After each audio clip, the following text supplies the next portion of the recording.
Você conhece a verdadeira história da prisão de The Walking Dead? Sabia que a terceira e quarta temporada mudaram drasticamente todos os eventos desse grande arco que premiou inúmeras vezes esse quadrinho? Personagens foram alterados, o Rick não chegou tocando terror como foi na série, vocês vão ver eventos que nunca existiram ou foram macabros demais pra passar na TV. Bora dar início à grande saga da prisão.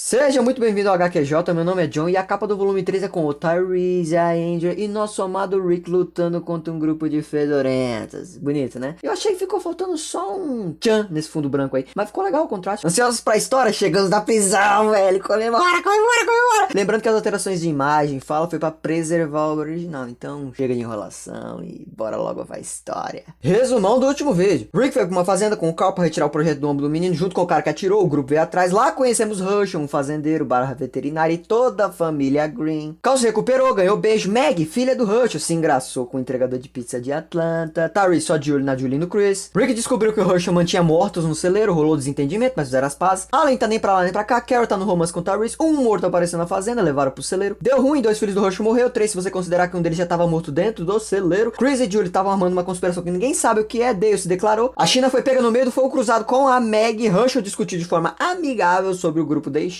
a fazenda. Glenn não foi, ficou com a Maggie e depois de um tempo vagando pelas ruas atrás de qualquer resto de sardinha podre pra comer, o grupo encontrou uma prisão.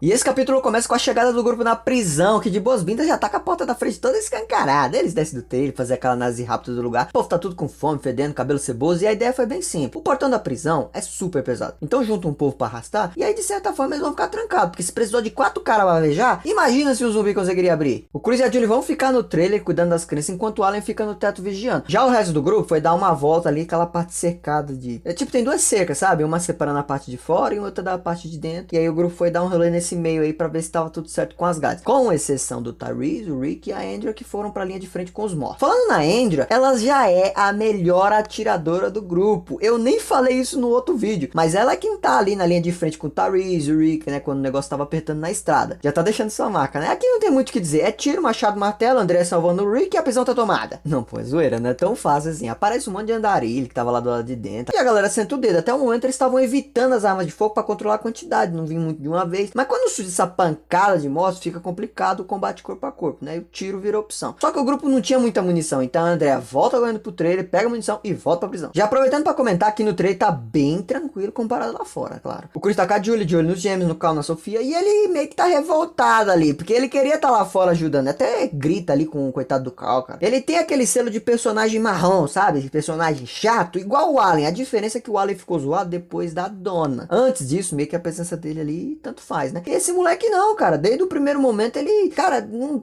é difícil gostar dele. O Carl até tenta ir pra outra parte ali do T, fica mais isolado com a Sofia. E olha só, a Sofia pede ele em namoro. Ele é tão fofinho. Mas o Carl recusa, ainda fala é novinha, né? Quem sabe daqui a alguns anos. Com o outro grupo tá super leve o clima, nenhum problema, só os sons do tiro ao fundo e aquela conversa sobre como é viver no mundo apocalíptico, cercado de morte, todo dia como se fosse o último. Mas vamos voltar pra parte legal, que é o tiroteio pra tomar a prisão. O Rick e a Andrea assumiram a frente dos tiros contra os mortos que vinham de dentro da prisão e o Tyrese ficou encarregado de carregar os cartuchos de bala, já que ele ainda não manjava muito ali de atirar, os pentes tinham acabado, mas tinha bala solta, então essa foi a função do Tyrese. Só o Rick e a Andrea ali na linha de frente zeraram todos, meu parceiro. O Rick até dá um tiro ali pro alto por garantir e nenhum morto sai de dentro. Mas os caras estão ficando velho de apocalipse. Então sabe que lá dentro vai ter mais uns sacos de morto que anda. Como o grupo tá muito cansado e a área daquelas cercas duplas que eu falei tava segura, eles passaram a noite ali. Pouco antes de escurecer até levaram o máximo de corpo de zumbi pra torrar. Porque também não adianta dominar a prisão e deixar ela suja. E esse momento lembra demais a série. Porque aquela primeira noite deles na prisão tem todo um diálogo sobre a segurança do lugar. O grupo faminto, fraco. Eles falam sobre estoques de comida, armamento, cama e tudo mais. Muito top. Só não tem aquele momento mágico da Beth cantando com a Maggie enquanto o grupo tá todo calado na fogueira. Uma pena que o povo da fazenda ficou pra trás nos quadrinhos. Na série, a invasão da prisão foi bem tranquila. Fizeram um ataque coordenado com atiradores, limparam tudo, passaram aquela primeira noite e no dia seguinte foi aquele baita momento brucutu com quase 100% do grupo dedicado com armas brancas, invadindo a prisão até as celas. Já aproveitando o gancho, no dia seguinte da invasão à prisão nos quadrinhos, quadrinhos é bem mais light do que na série. Já começa o dia com a Lori Prenha dando aquela passada de mal de leve, e o Rick super carismática, zoando ela, falando que ela tava linda, que queria beijar a boca dela cheia de vômito. Um clima totalmente diferente do Rick com a Lori na série, aquela altura ali da prisão, pós-morte do Shade. Apesar de tudo, dá pra sentir que tem um casal ali, aquela intimidade de quem tá junto há muitos anos, diferente da série que meio que tá cada um pro seu lado. Enfim, é organizado, uma nova entrada na prisão, Chris e Julie ficam com os pirralhos, Dale na vigia em cima do trailer, e o restante do grupo comendo os monstros do dia anterior, enquanto o Tyrese e o Rick vão entrar sozinho na prisão. Quem diria? Na série foi o grupo inteiro, aqui só o Ty e o Rick já se garante. Eita! Eles só não levaram a Andrea porque, apesar dela ser a melhor atiradora do grupo, como era um lugar fechado, fazia muito barulho e tal, eles queriam resolver no braço mesmo. Dentro da prisão, uma réplica muito fiel do que vimos na série, aquelas paredes com janela de iluminação natural, alguns corpos abatidos, e o clima aqui é muito de boa, assim, nenhuma ameaça real. Quanto mais adentro, mais as lanternas são necessárias, algo bem parecido com a série, até que eles encontram uma cafeteria com a porta trancada. Alguém aí se lembra da primeira porta trancada que vimos nos quadrinhos e na série? Lembra do que tinha dentro dela? Pois é, o Rick e o Ty já estão ligeiros pro confronto que vai rolar ali. Então o plano é abrir e atrair os monstros pro lado de fora da prisão. Fora das 4 paredes, o risco de BO diminui. Mas quando eles abrem a porta, tinha um grupo de 4 homens comendo bolo de carne, cara. Ainda oferece pra eles. E a capa do volume 14 é uma princesa, quando se trata de mostrar vários tons de vermelho, enquanto o grupo que ficou lá na fazenda do Rush tá queimando o corpo de vários mortos. O que será que tá rolando aqui? Eu nem vou perder tempo. O Rick e o Ty, faminto do jeito que tava, aceitam o bolo de carne. E os caras estão super receptivos ali e falam duas coisas super importantes. A primeira, e talvez a mais importante de todas: aí, comédia, deixa um like no vídeo. Você veio até aqui e não deixou um like ainda, mancada, hein? Deus castiga. Sério, galera, o que ele realmente fala é que eles têm comida o suficiente para alimentar o refeitório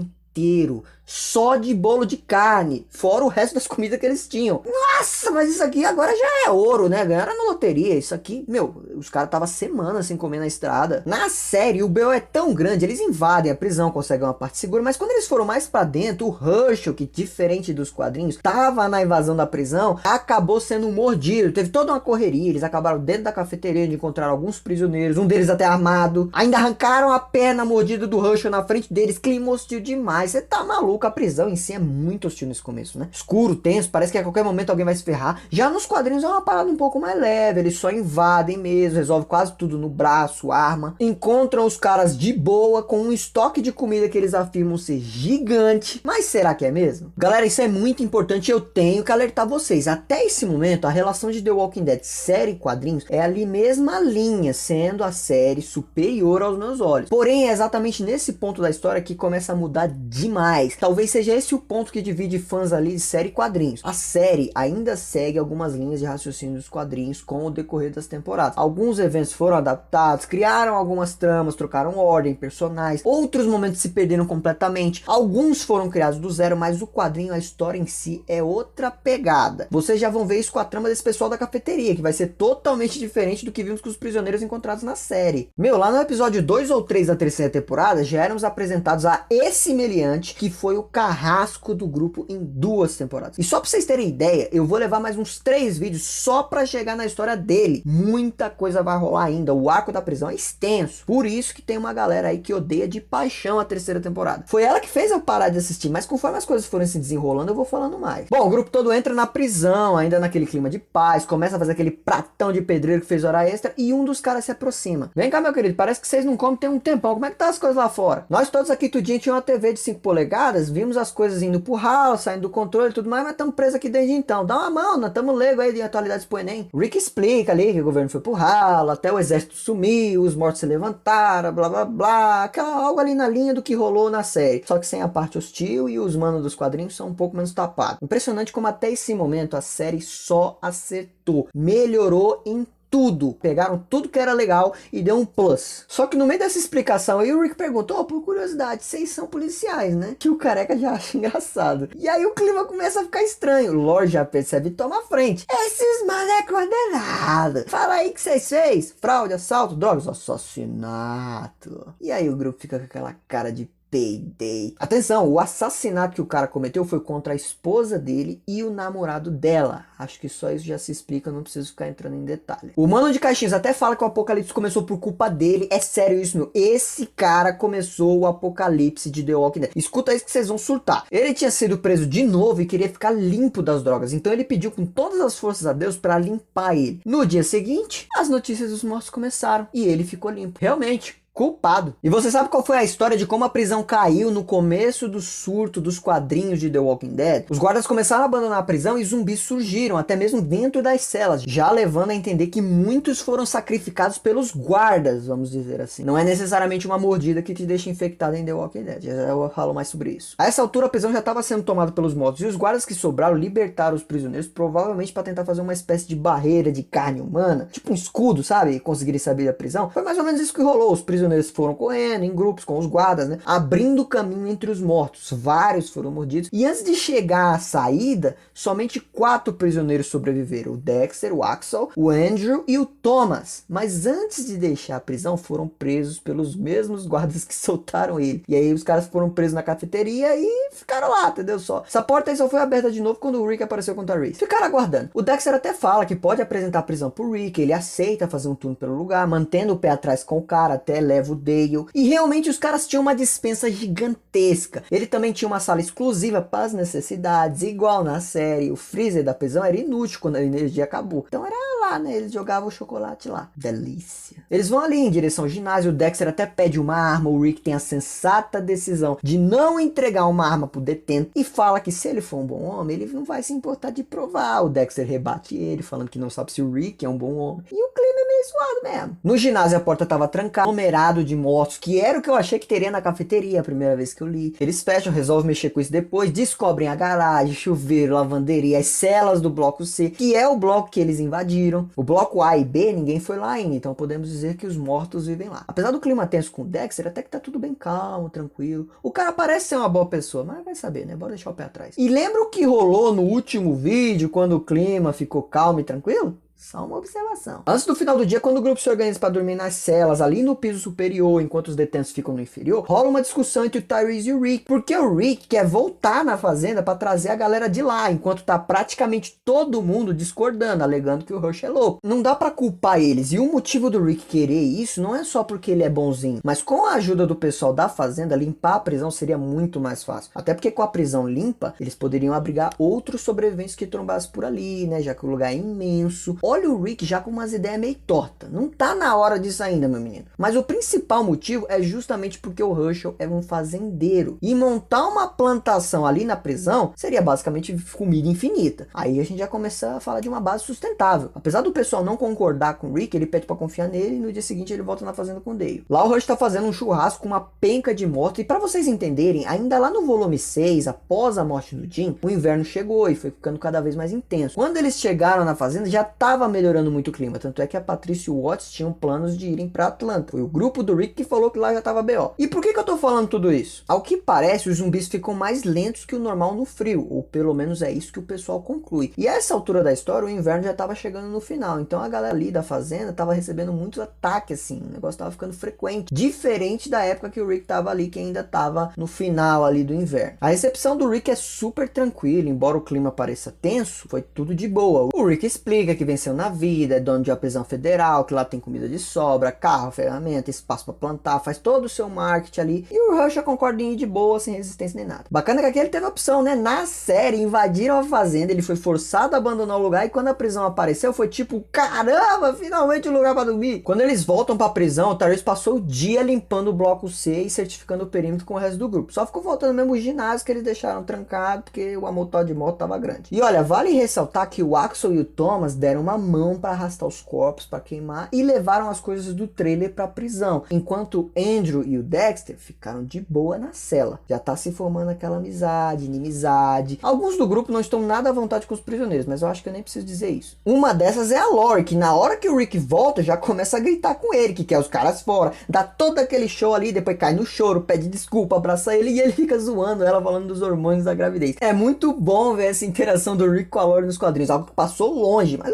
longe na série. Mas tipo, o Rick, ele tá com o pé atrás com os prisioneiros, tá? Eu não falei muito sobre isso, mas ele tá com o pé atrás sim. Ele não tá tratando os caras como família. Ele só não vê motivo pra meter um esculacho, né? Ou pelo menos por enquanto. Ai, spoiler! Desculpa, pessoal. Informação bônus. Pouco antes de dormir, a Lori repara a barriga dela muito maior com relação aos dias em que a criança foi concebida. A Carol até fala sem querer que ela deve ter contado da data errada. Lembrando que ela só vucu com o Rick uma vez. E aí quando ela percebe que falou, fica aquele climão. Então tá aí, pra quem tinha dúvida, nos quadrinhos o Fi não é do Rick. Na série nunca ficou comprovado de quem era a criança, embora fosse mais provável que fosse do Shane. Ah, eu tinha até me esquecido, o Chris e a Julie sumiram tem algumas horas, viu? E o Tyrese não tá com a Carol porque foi procurar eles pela prisão, por isso que ela tá com a Lori. Lembrando que o lugar já tá limpo, então já tá mais seguro andar por ela. O Rush até dá um pulo pra falar com o Rick em particular, que ele tá super agradecido pelo Rick ter trazido ele e tudo mais, pede desculpas pelo que rolou no passado. A gente pode ver nessa hora que o Rush é um cara legal. O que rolou lá na fazenda talvez tenha sido um caso isolado mesmo, na hora ali do desespero, pressão e tudo mais, tanto é que nunca mais ele pegou numa arma. E aqui nos quadrinhos o Rush tem uma fazenda completa, com animais e tudo mais, então a ideia é eles voltarem na fazenda pra pegar os bichos e trazer pra prisão. O Otis estava se separando da Patrícia, então até se ofereceu pra ficar por lá cuidando dos bichos enquanto eles se organizavam pra voltar. E agora vamos pra parte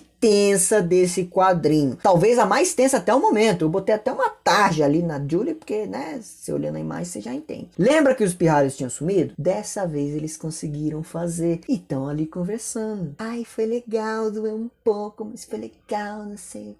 E essa é a parte boa. A reviravolta vem quando os dois sacam lá e falam, bora lá, é agora, tá todo mundo dormindo. Véi do céu azul. A galera tava tudo dormindo, acorda com aquele tiro seco no meio da noite. Meu irmão, o Rick sai correndo e ele encontra o Tyrese destruído no chão, com a Julie morta com um tiro no peito, enquanto o Chris tá encolhido no canto. O Chris atirou na menina, cara. Ele fala que o plano dele era os dois atirarem ao mesmo tempo pra ficarem juntos pra sempre. Ele apertou o gatilho mais rápido que ela. Olha a cabeça dessas crianças. O Tyrese tá transtornado, pedindo pra ela voltar pra ele. E ela volta, mano. Do nada ela acorda zumbi tentando morder ele. O Rick pedindo ali pra ele levantar a cabeça dela. O Ty pedindo pra ele não atirar porque é a garotinha dele. E o Chris atira dela de novo. Pensa num cara revoltado. Mas o Ty gruda esse mano. O Rick quase vai ajudar, mas o Ty dá uma olhada de ódio puro pra ele, de maldade mesmo, que o Rick fica pianinho. Ele começa a sufocar o menino enquanto o Rick só observa de fundo, e mesmo depois que o Chris já era, ele continua sufocando e fala que vai esperar ele voltar só pra ter o prazer de acabar com ele de novo, só que lentamente. E só depois que ele queimar os dois cobras, ele vai ter tempo de conversar com o Rick sobre o que rolou ali. O cara ficou possuído, mano. Fala aí se esse não foi o momento mais tenso até agora. E vai ter muita coisa macabra ainda. Ô pessoal, mouse aí, eu me empolguei aqui. Nós já entramos no volume 15. O 14 acabou quando a Julie acordou tentando morder o pai. E a capa do 15 é essa tenebrosa com um morto saindo de dentro da cova com a roupa da polícia. Esse detalhe é muito importante. Daqui a pouco eu volto pra falar mais dessa capa. Tem algo aqui que não pode ser deixado de lado. Depois daquele momento cabuloso do Tyrese com o Chris, o Rick volta pra cela desolado. Ele mente, não conta a história ali pro grupo, né? Avisa que os jovens tinham algum tipo de pacto lá pra tirar um no outro. O Tyrese encontrou os dois e ele resolveu deixar o Ty lá com uma espécie de despedida. Nem contou que os dois voltaram sem ser mordido. O grupo tava começando a ficar com um clima bom ali na prisão e rola uma dessa. É inacreditável. Mas o negócio ainda vai escalonar muito. Como esse quadrinho é macabro. O grupo volta a dormir naquele clima ruim agora, né? E o Rick, tadinho, passa a noite em claro. Esqueceu de apagar a luz. No dia seguinte o Ty tá queimando os corpos e o cara tá assustador. Nossa, John, por que o que ele fez? Não é nem o que ele fez, é o que ele não fez. Ele tá tão calmo, tranquilo, clean, namastê que dá medo. Parece que não aconteceu nada a noite passada. Ele até dá um sorriso pro Rick falando que ele ainda tem muita coisa pra arrumar na prisão. Quando o cara passa por um trauma como esse e ele amanhece o dia desse jeito, pode apostar que tem coisa errada prestes a acontecer. O Rick até pede pra Lori ficar de olho nele e no Axel também, nos próximos 2 dias, porque ele vai sair. Joe, mas pra onde que ele vai? Segura as pontas aí, já te conto. O Tyrese eu não preciso explicar. E o Axel ele pediu pra ficar de olho porque ele veio perguntar sobre os barulhos da noite passada. E quando ele descobriu dos jovens, ele vai contar pros outros prisioneiros e tem um clima meio estranho com ele. Na verdade, sempre que os prisioneiros aparecem, fica um clima meio estranho. Mas afinal, por que que o Rick vai sair? Ele explica pra Lori que as crianças voltaram na noite passada, mesmo sem serem mordidas. E ficar pensando nisso deixou ele com aquela pulga atrás da orelha. De tipo, cacetada, mano. Então significa que eita, tem um negócio que eu preciso fazer. E ele não conta pra ela o que era. Fala que é melhor assim e tal. Enfim, ele parte na jornada do herói. E o clima na prisão é bem tranquilo, apesar da noite passada. O Thomas vai puxar assunto com a Patrícia, que agora tá solteira. E o Dale tá dando uma olhada ali nas secas em volta pra arrumar as falhas. Ah, e a Carol tá cuidando das crianças e evitando falar com o Tyrese. Porque, né, vocês sabem, melhor dar espaço pra criatura. Fazem aquela lavagem tradicional de roupa, fofocando sobre a vida alheia. Mas nenhum desses personagens está melhor que o Glenn e a Maggie. Que eles foram andando ali pela prisão, tocando uma ideia, velho, sobre várias coisas. Até que eles acham um cabeleireiro da prisão. Que fica numa parte ali mais isolada, com uma acústica mais reduzida. Podem fazer barulho, gritar, que ninguém vai ouvir. Estão me entendendo? Eu vou facilitar. Ela começa a desabotoar a blusa e... Buia tchaká! 2 minutos depois, onde o Roxo estava começando a preparar o terreno da prisão pra horta, os dois me aparecem. O Glenn já com a cabeça raspada, a cabeça de cima, né? E a Maggie com o cabelo bem curtinho, a risca. A primeira vez que eu vi isso me lembrou demais a Carol lá no começo da primeira temporada. 2 minutos? Sério que você falou isso de mim, meu parceiro? Rachel e Suzy adoraram a ideia de cortar o cabelo na barbearia da prisão e a Meg foi mostrar onde era o lugar lá pra elas, enquanto o Tyrese foi dar uma ideia sobre eles fazerem a limpa no ginásio, que era o último lugar ali do bloco C que faltava. O Ty reuniu um grupo ali e eles estão meio sem bala, então a ideia é eles eliminarem os mais perto da porta e ser o mais preciso possível sem se distanciar muito pra fechar ela novamente se o negócio desandar. A quadra tá lotada. Eles começam a atirar, só que o Tyrese tá meio perturbado, lembra? Ele começa a ter um ataque de raiva do nada, abandona o grupo e parte pra cima dos mortos sozinho. E infelizmente o nosso jogador é cercado e pego pelos mortos, meus queridos. Perdemos mais um integrante do grupo e agora um de grande peso. Não que os outros não tivessem, mas o Tyrese era especial, cara. Era braço direito aí do Rick, fazia as funções do Shane barra Daryl. Pelo menos a morte dele foi mais épica do que a morte na série, que foi meia boca, tomou uma mordida lá do nada por um vacilo. Já nos quadrinhos foi meio que escolha própria dele e com toda certeza Tyrese dos quadrinhos tem uma importância muito maior do que o da série. Na série ele era aquele personagem top, fora da curva, mas tinha tanta gente de peso no elenco que meio que ele deu uma apagada. Daqui a pouco nós voltamos para entender o que mais rolou nesse ginásio, porque tem mais coisas que eu preciso falar dele. Agora eu quero falar sobre o Rickinho. Ele continua ali de moto, momento épico, passando pelos mortos, estilão Daryl. Passa em frente àquele condomínio onde a dona faleceu, até que ele chega aos arredores de uma cidade grande, onde a grama no chão já tá bem alta. Ele voltou pra Atlanta, cara. E sabe por quê? Se liga nisso, ele desenterra o Shane, mano, que ainda tava vivo. Tipo, era zumbi, né? Ele queria garantir que o Chris e a Julie voltarem à vida não tinha sido um caso isolado. Aquela insônia dele foi imaginar o melhor amigo dele enterrado vivo. Voltou por pura misericórdia. Talvez um pouquinho de vingança. Tanto é que ele atira pra pôr aquele ponto final e fica se questionando se depois de tudo, se o Shane faria o mesmo por ele. E apesar dele ter aquele bom coração, o Rick não enterrou de novo o melhor amigo dele. Ele sabia que o Shane era uma boa pessoa, mas depois de tudo que rolou, meio que era imperdoável pra ele. Então teve um pouquinho de vingança. E tá aí a confirmação, galera. Todos os personagens estão infectados. Quando morrem, sendo mordidos ou não, eles voltam. Esse é o grande diferencial de The Walking Dead. Quando eu li a primeira vez e vi a Julie voltando à vida, eu fiquei confuso demais. Era um negócio totalmente exclusivo na temática de histórias de zumbis. O tradicional era o povo ser infectado por mordidas, arranhões. E The Walking Dead deu essa atualizada no enredo, colocando todo mundo como infectados. Morreu, virou. Bacana, né? Na série, essa confirmação de todos estão infectados veio pelo Dr. Jenner no CDC, lá no último episódio da primeira temporada. Aquele episódio especial é um episódio criado totalmente do zero. Não existe nada parecido com aquilo nos quadrinhos. E nem vai existir, já te adianto isso. Eu nem curtia muito aquele último episódio da primeira temporada, embora a primeira temporada seja muito clássica. Já nos quadrinhos é na prática que o Rick descobre que todos estão infectados. O que eu considero uma ideia muito melhor do que a trama com o Dr. Jenner. Alguém discorda? Manda aí. Já aproveitando, lembra que eu comentei que precisávamos conversar mais sobre a capa desse volume? Pois é, meus queridos. Esse Walker emergindo da Terra é o Shane, cara. Eu quero fazer uma crítica a essas capas deluxe. Não tenho o que discutir quanto à qualidade. Estão realmente lindas demais. Mas, pô, velho, você dá um spoiler desse tamanho, bem na capa... Não, né, mano? Pra gente que conhece a história, beleza, você saca na hora, é bacana, bonito, nostálgico, mas você que é leitor novo, estraga a surpresa. Você pode até pensar, ah, John, mas você tá sendo chato, nem dá pra saber que é o Shane nessa capa. E sim, eu concordo, essa capa em especial, dá pra passar batido. Mas vai ter capa mais pra frente que não dá, mano. É spoiler puro do que vai acontecer. E isso é um negócio chato se você é um leitor novo nos quadrinhos. Tira a surpresa. Até porque com a versão Deluxe você só volta a ler a clássica em tons de cinza por nostalgia pura, senão é aqui que você vem, cara, porque não tem como, a versão Deluxe é muito superior. Só por curiosidade, a capa original desse quadrinho era a do Rick de Moto, também super linda, e existe uma Deluxe dessa capa antiga. Mas a capa mesmo é essa com o spoiler do Shane. Só uma crítica rápida mesmo, acho que valeu a pena. E agora vamos para mais um clímax desse quadrinho, porque depois que o Rick deixa o Shane pra trás, o Herschel foi atrás das meninas dele na barbearia da prisão. A Meg deixou as duas naquela salinha escondidinha e foi cuidar de outras coisas. E assim, do nada, esse quadrinho entrega pra gente as duas meninas decapitadas, mano. E sabe quem é o assassino? Só no próximo capítulo, meus amores, onde o grupo vai atrás de resposta com os novos prisioneiros. Vamos descobrir o que mais rolou com a limpeza do ginásio, pancadaria, morte, estratégias para proteger a prisão, lutaria, surpresa, desgaste e quem sabe até novos personagens. Se quiser ver mais detalhes desta história, deste capítulo, não deixe de apreciar a obra original, já que esse vídeo foi aquele resumão. Um grande abraço a todos, nos vemos no próximo vídeo e tchau!